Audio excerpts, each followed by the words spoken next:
Ayan, hello guys, dito tayo sa Divisoria Midnight Market.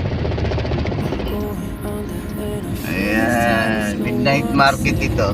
Hanggang 4 o'clock ng madaling araw dito. Ayan, Divisoria, kahabaan ng rekto. Ayan, alas 8 ng gabi.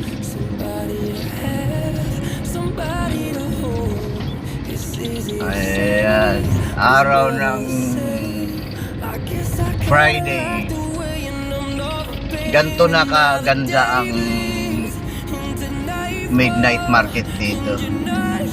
Ayan, naglilinis na, nagwawalis talaga sila kasi bawal ang magkalat.